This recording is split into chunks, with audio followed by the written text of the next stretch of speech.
Oi pessoal, tudo bem? Muito prazer, eu sou Maurício Max e hoje a gente estreia por aqui um podcast Periferia Respira, uma parceria com a Band News Difusora que vai contar histórias e dar voz a personagens que fazem a diferença nas comunidades de Manaus e do Amazonas. Do asfalto à floresta, você vai conhecer pessoas que fazem a periferia respirar. E hoje a gente está aqui com um entrevistado muito especial, o professor Carlos Pereira, de 69 anos, conhecido como Carlitos, carinhosamente chamado pelos amigos, que tem um projeto muito especial, uma escolinha de futsal que impacta crianças e adolescentes na periferia do bairro do São Francisco há quase 50 anos. Professor, seja muito bem-vindo, muito obrigado por ter vindo até aqui. E vamos conhecer um pouco da sua história. O senhor já pode se apresentar e falar a sua história, o começo dessa sua história para as pessoas que estão lhe ouvindo e também lhe assistindo aqui nesse podcast. Muito obrigado, Maurício. Primeiramente, boa tarde a toda a minha comunidade franciscana e adjacências. Meu nome é Carlos Pereira, conhecido como Professor Carlito, dentro da nossa comunidade franciscana. Tenho 49 anos, casado, 2 filhos, e uma série de bons alunos, boas relações dentro da comunidade franciscana. Estou à disposição para a nossa conversa há muito tempo, que eu espero por isso. Professor, são quase 50 anos, o senhor tem uma vasta caminhada aí juntamente com esses seus alunos que passaram pela sua escolinha, que estão hoje em dia. Queria saber como é que essa ideia começou do senhor ser um professor de futsal, e depois a gente começa também sobre antes disso, um pouquinho da sua infância, mas o senhor pode fazer um resumo sobre como o senhor começou essa sua história, que aí já dura quase 50 anos? Sim. Cheguei no bairro de São Francisco no ano de 1974, me uni ao grupo de jovens que havia na paróquia de São Francisco, e foi conduzido para tomar conta de algumas crianças, né? Já que no momento o nosso clube de jovens era muito atuante. E dali começou tudo, né? Eu tomei a frente de um grupo de crianças e começamos a trabalhar dentro da área da paróquia de São Francisco. De lá para cá a gente foi se acostumando, foi gostando, e as crianças também foram se acostumando com a nossa maneira, com o nosso tratamento, que é sempre prioritário, né? Receber bem a criança, criar um ambiente seguro e feliz para que ela se fique bem, e por isso que ela sempre quer voltar à nossa escola, porque ela é sempre bem recebida e ela se sente feliz e segura. Professor, quero saber um pouco do começo também, onde tudo começou, onde o senhor cresceu, como foi a sua infância, quais são as principais lembranças da sua infância. O senhor nasceu aqui em Manaus mesmo, e também queria saber um pouco sobre seus laços familiares e as suas referências. A minha infância foi um pouco meio conturbada, né? Meio problemática. A minha mãe, Dona Maria Umbelina, falecida há um ano, ela não tinha letramento, né? Mas havia uma sabedoria, e nos conduziu, somos quatro filhos, e nos conduziu sempre no caminho do respeito e da lealdade e da honestidade. E isso é que eu trago até hoje e tento repassar aos meus alunos, né? A minha infância foi vivida basicamente lá no Beco do Macedo, né? Ali nas proximidades do Parque Amazonense. E eu tive muitas referências, né, dentro do esporte, entre os quais eu via o nosso garotinho, Valdir Correia, né, correndo lá no campo do Parque Amazonense, né? Tenho muitas lembranças boas dele, jogando pelo junior do time nacional, e eu sempre ficava feliz em assistir o time do Valdir Correia lá no campo do Parque Amazonense. E a época dele realmente o futebol amazonense era muito bom mesmo de se assistir, e era futebol realmente praticado por amor, já que na época só existia os times amadores, né? não havia profissionalismo. E isso é que era o bom da coisa, né? Não havia interesse além do amor ao futebol a ser jogado. O senhor tinha quantos anos nessa época? Eu tinha 6 anos, aos 7 anos, eu já frequentava ali o Parque Amazonense e subia mais um pouco e ficava lá no campo nacional também. Uhum. E o senhor tinha irmãos, seus amigos ali para acompanhar esse futebol lá no Parque Amazonense e também no campo do Nacional? Tive vários colegas, né? Inclusive de outro nível social, né? Um pouco mais elevado, né? Que a gente tirou como referência em termos de comportamento, porque a gente via o comportamento dele que era diferente do meu, não só pela sua posse, mas por suas atitudes, né? Temos exemplo que a mãe de um colega meu chamou ele à parte assim e falou assim: se você não tiver nada de bom para falar com as pessoas, fique calado. E isso até hoje eu tenho comigo, né? Uhum. Paciência com as pessoas, não criticar, aceitar diferenças, né? Enfim, o que eu levo para a nossa escola de futsal hoje a primeira intenção é essa, é o respeito. É o respeito, eu não abro mão disso, e eu acho que é o início de tudo, é o início de todos. Respeito ao próximo, respeito às diferenças, respeito às religiões, né? Somos um país laico e todos têm que respeitar a religião do outro, inclusive as de matrizes africanas. O senhor citou a sua mãe, mas só era ela para fazer a sua criação, dos seus irmãos também, Isso. professor? Somente minha mãe, né? A gente íamos com ela à lavadeira ali nas proximidades do Viralves, né? Que só era terreno mesmo, era muito mato na época. E tinha os igarapés de lá que ia ali vinha por trás ali do Getúlio Vargas e ia desembocar lá na cachoeira, passando inclusive pela de João Batista. Ali vivíamos a nossa infância ali, ajudando a nossa mãe na lavagem de roupa. Mamãe Maria Umbelina Pereira nos deixou muita coisa de positiva.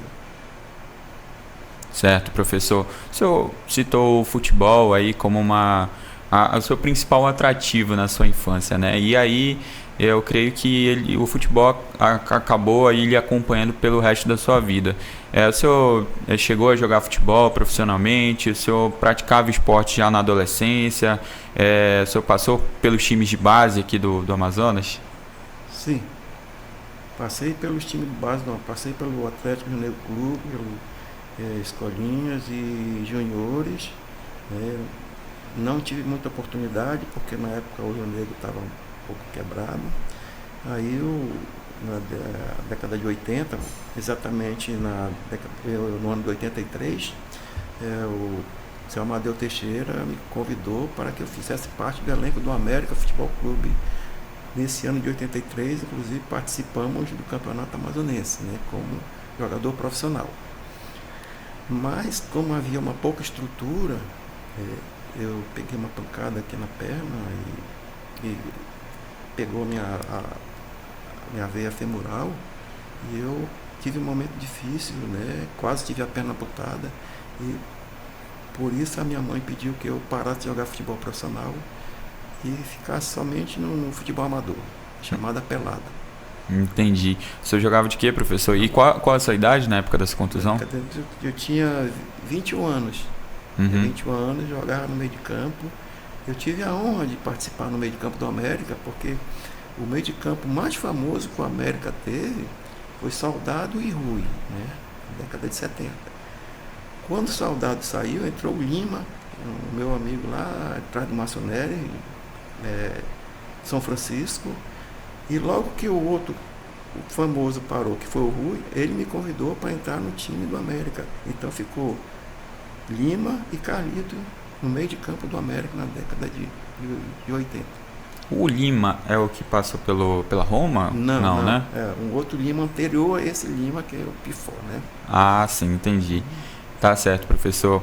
Já falamos um pouquinho aí sobre esse começo dessa sua estrada e também queria saber essa sua relação com o Atlético Bahia Clube, a situação também do envolvimento com a sua escolinha de futsal e um pouco da história do bairro, né? São três coisas que estão interligadas ali, né? O Atlético Bahia Clube, né? Que é um clube referência no futsal amazonense, e a sua escolinha e esses laços que ligam todos para construir também a história de São Francisco, ali em torno do ginásio poliesportivo, da pracinha, da paróquia de São Francisco. Sim. Como eu já falei, eu cheguei no bairro de São Francisco em 1974, e comecei a formar um time também de adultos, né? Mas adultos que havia alguns adolescentes, né? O adulto só é eu mesmo e o Lúcio Mota, né? Da família Mota. Aí, como adolescente, vinha o Sildomar, vinha o Sandro, vinha o Lúcio, né? o Nonato. Esses são os adolescentes que complementavam o nosso clube, o Vicente. Né? Aí, 2 anos após criarmos esse time chamado de AZ67 no bairro de São Francisco, o Valdemar Bahia, que morava próximo ali ao Colégio Vila Lobo, mudou de residência e foi morar próximo ali à paróquia. Aí o ABC, gerenciado pelo Valdemar Bahia, nos convidou para pudéssemos fazer essa coesão. E fizemos, e deu certo. Dali, né, aprendemos muita coisa nessa época, perdemos muitas vezes, mas serviu muito, muito de aprendizagem o pessoal lá do Educandos, né, do Santos Futebol Clube de Educandos, que na época era o melhor time daqui, talvez do norte do Brasil, o Santos, que era o nosso maior rival, e foi também o nosso maior professor, né? Cito hoje, até hoje, muito agradecido ao pessoal de Educandos. E isso aí foi criando dentro da comunidade uma espécie de cultura de futsal, né, que me deixa muito feliz de ter participado disso. Qualquer criança na época, e até agora também, ela fica muito feliz quando vê um uniforme do ABC. Fala em nome do ABC, as pessoas ficam felizes. Né? Apesar de estarmos meio sem investimento, sem participação ativa no Campeonato Amazonense, o nome ABC ainda pesa e o nome ABC ainda resiste. Foi muita luta pelo nosso capitão Valdemar Bahia, né, que nos deixou um legado que até hoje permanece. Não estamos muito ativos na disputa de campeonato, mas o nome ABC, ligado ao bairro de São Francisco, é muito forte ainda. Professor, só para fazer uma cronologia, qual foi essa época de fundação do ABC e todo esse processo? Foi no ano de 86. De 86. 86, né? Eu lembro que até mesmo na minha infância, agora a gente ainda tem, né, essa referência de que o São Francisco era o berço do futsal amazonense, né?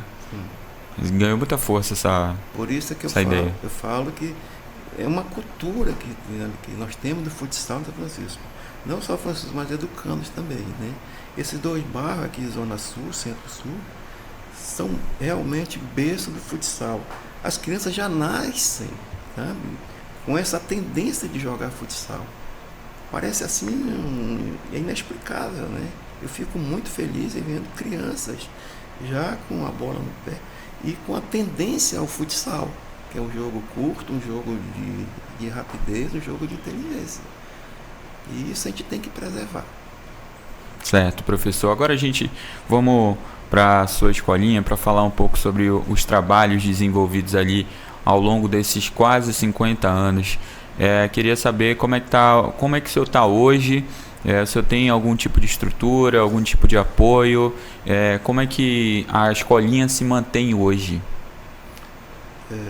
A nossa escola hoje com muita dificuldade, né? A gente depende da colaboração de alguns pais, de alunos. Os pais eu agradeço, não são tantos, mas são o que eles podem fazer. Alguns fazem muito esforço para levar a criança lá e colaboração não é obrigatória, é de acordo com a sua possibilidade. E a gente vai gerando, vai gerenciando essas dificuldades. Mas o que não pode é parar, porque eu entendo que essas crianças não podem ficar sem essa atividade. Vocês já foram lá no local e veem como essas crianças, elas evoluem.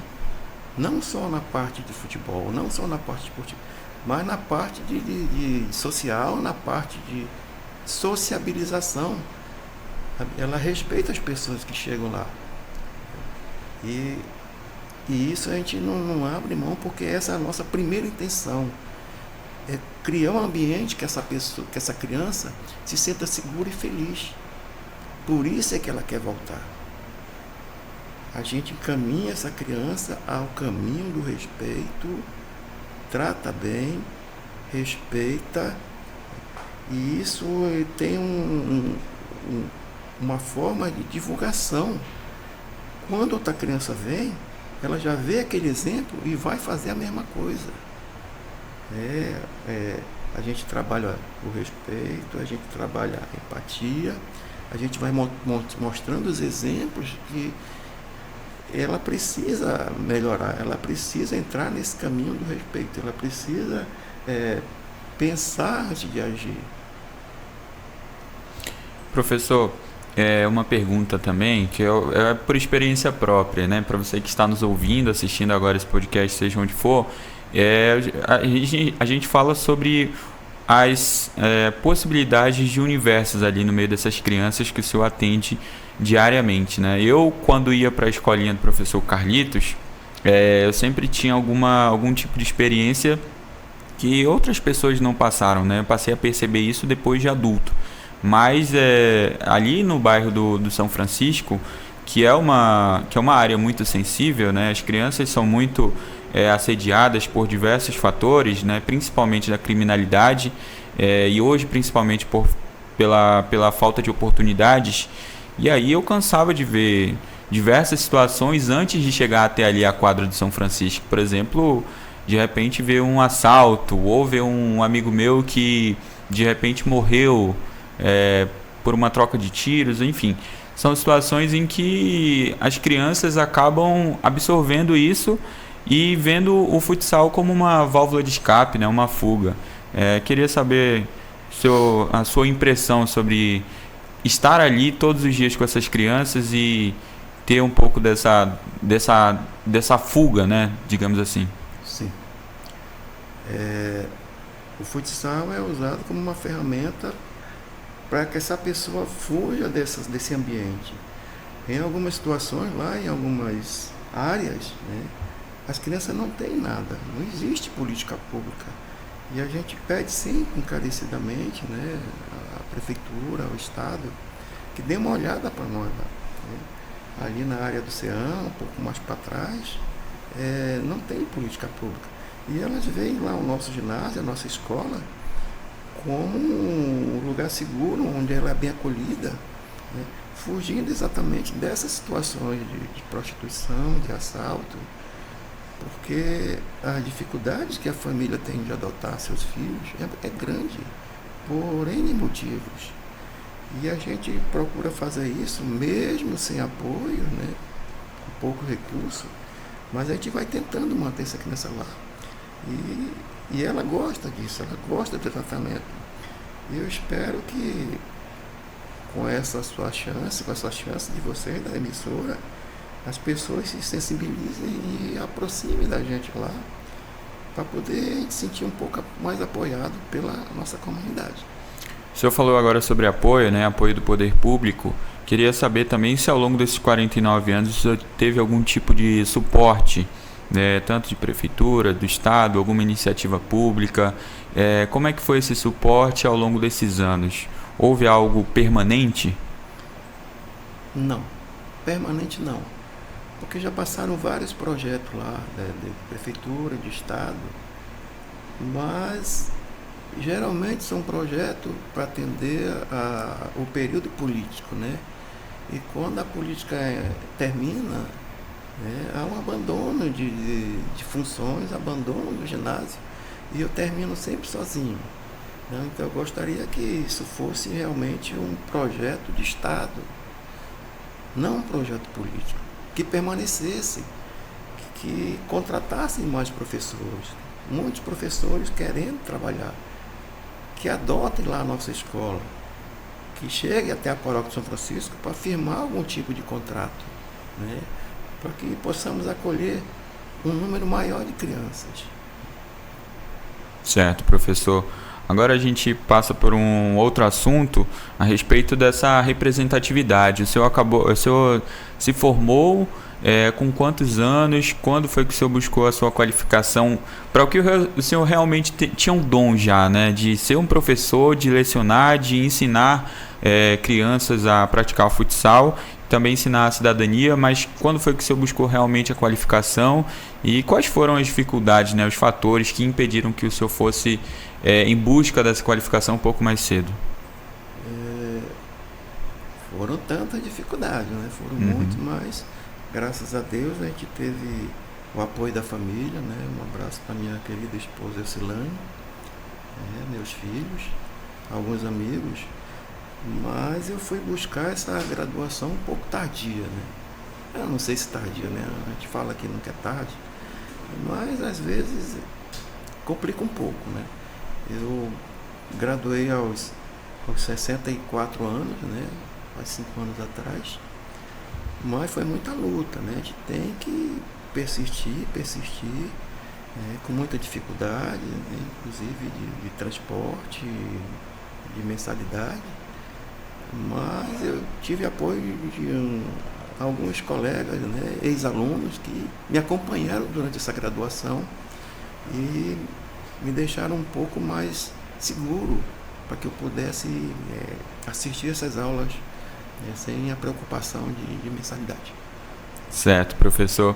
Eu queria entrar num assunto aqui antes, eu queria contar uma historinha também, de quando eu fui no hospital com a minha mãe, nessa época eu tinha uns 8, 7 anos. Mas aí eu vi um médico e aí eu do nada perguntei da minha mãe, existem médicos negros por aqui, por esse hospital ou em algum lugar a senhora já viu? E a minha mãe sempre conta essa história, né?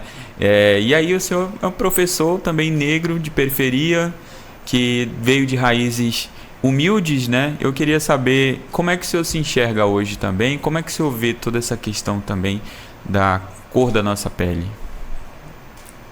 Complicado, mas é bom falarmos dessa situação, né? Porque há tantas pessoas negras, né, que realmente têm dificuldade de ultrapassar essa barreira, essa estrutura, né, que o país coloca.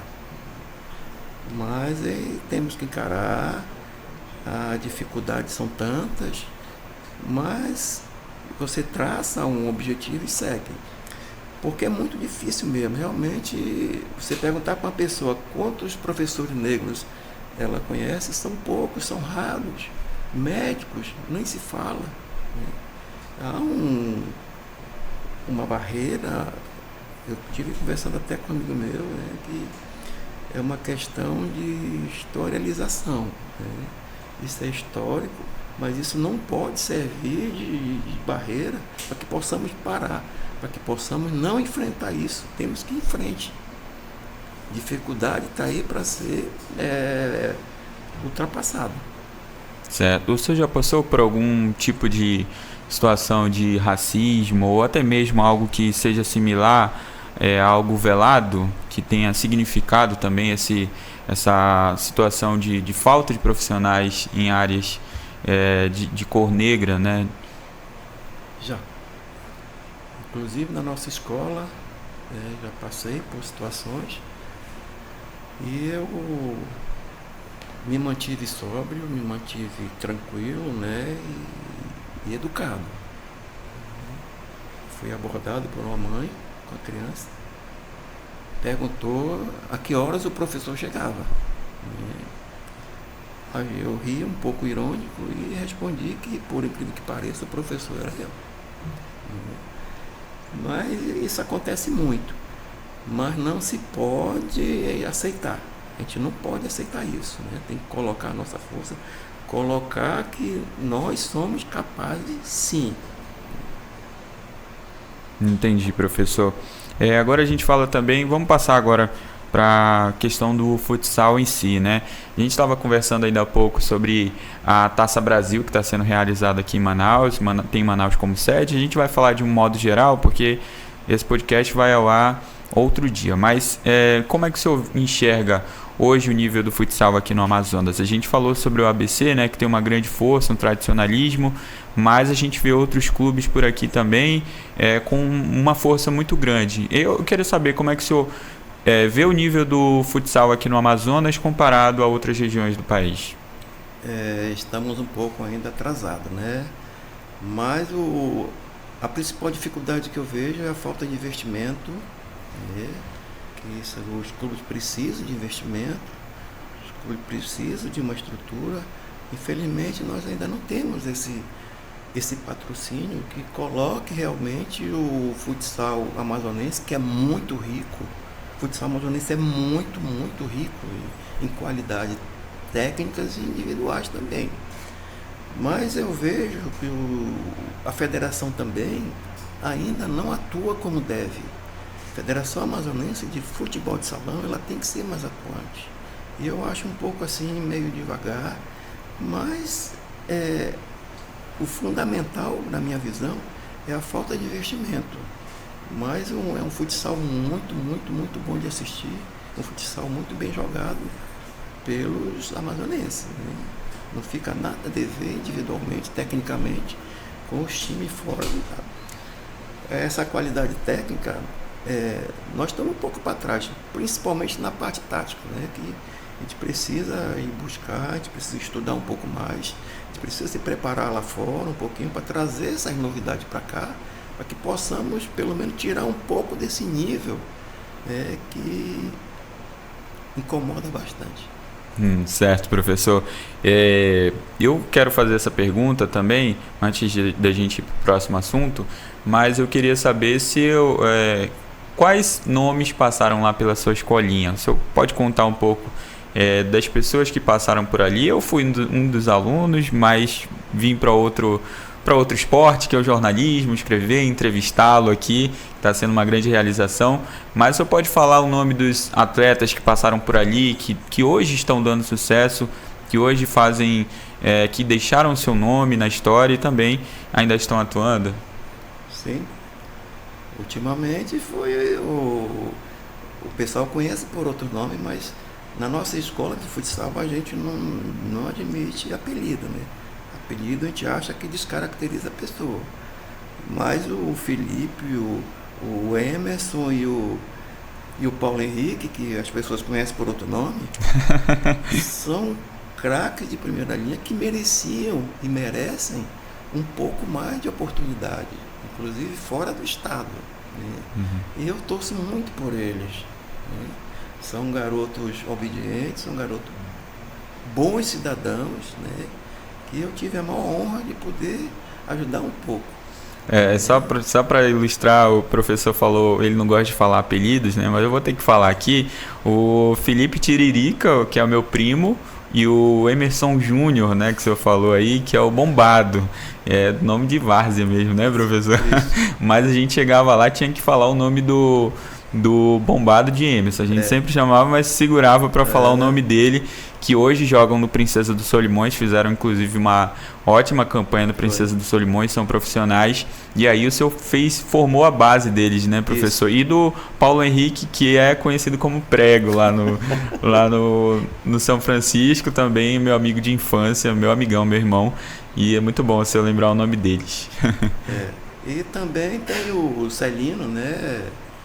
E tantos que já foram e fizeram uma carreira boa na Espanha, o caso do Laércio, o caso do Renan, do Pica-Pau, né, que eu não gosto, é professor Josivaldo, né? E o Nilo, que ainda permanece lá na Espanha, tem residência lá, tem família lá em Canárias, e o Fabinho, né? O Fabinho, eu converso com pessoas lá da minha época, ou época do Fabinho, eu pergunto sempre qual foi o melhor jogador que você enfrentou ou que você jogou lá. unanimemente o Fabinho. Unanimemente o pessoal fala Fabinho.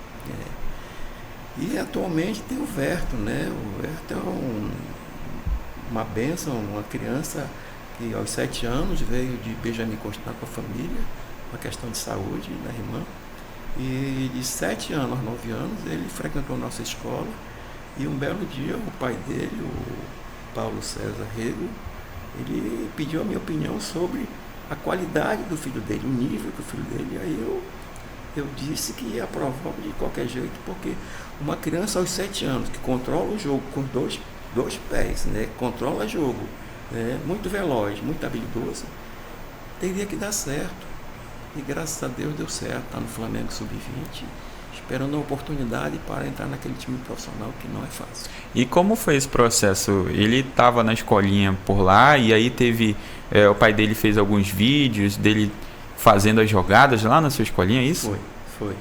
Ele fez os vídeos lá do treinamento, né? E fez muitos gols, fazia muitos gols. E enviou o Flamengo e alguns outros clubes, né? E graças a Deus, né? Coincidentemente, o Flamengo que se interessou e pediu que levasse a criança lá, e realmente deu certo.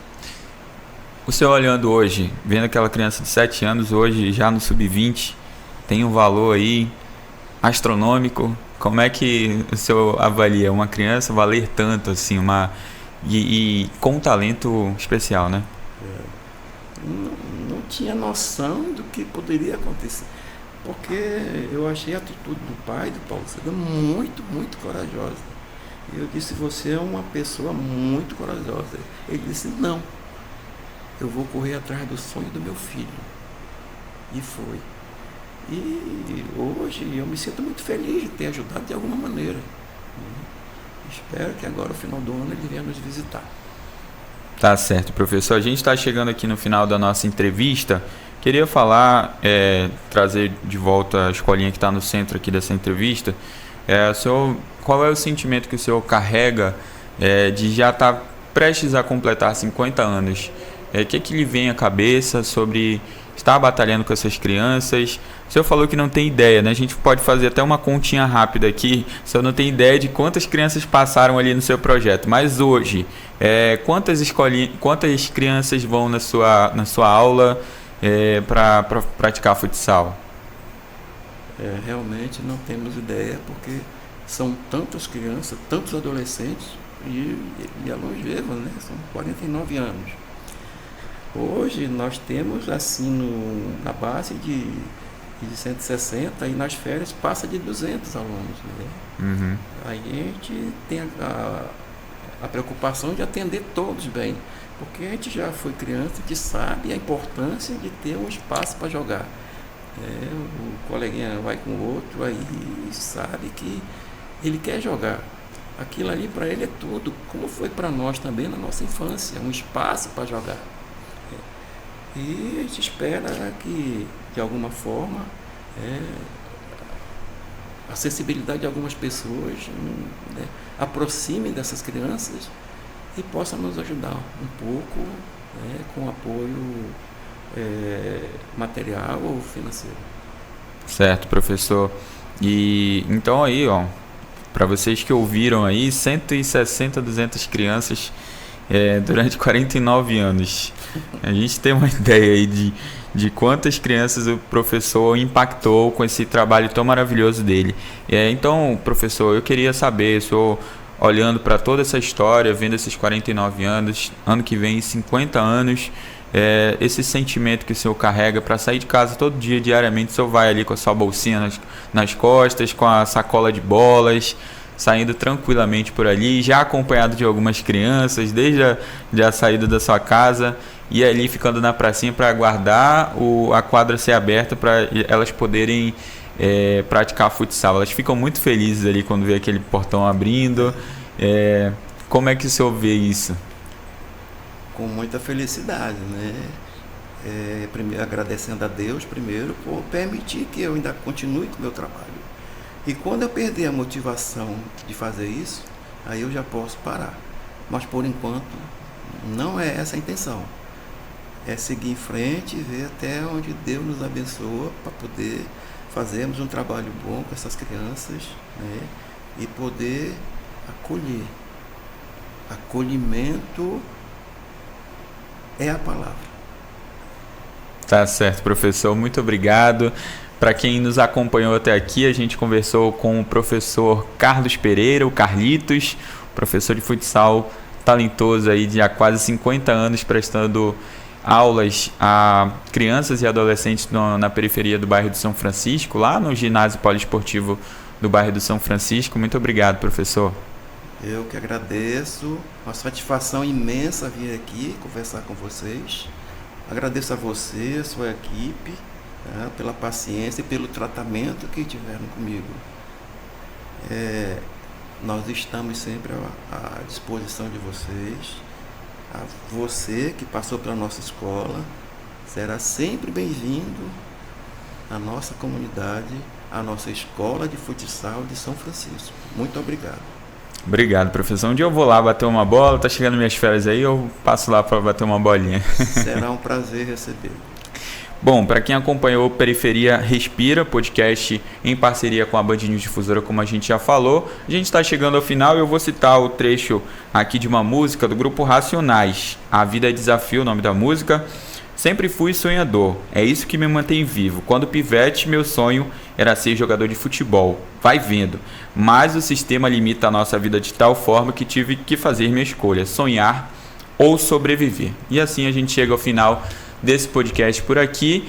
Como eu já falei, são entrevistas que a gente vai conhecer histórias e personagens da periferia que fazem a periferia respirar. São 10 entrevistados nesta primeira temporada. O professor Carlitos foi o primeiro e eu quero agradecer a você que nos acompanhou até por aqui. Tchau, tchau e até mais. Sempre fui sonhador, é isso que me mantém vivo. Quando pivete, meu sonho era ser jogador de futebol. Vai vendo.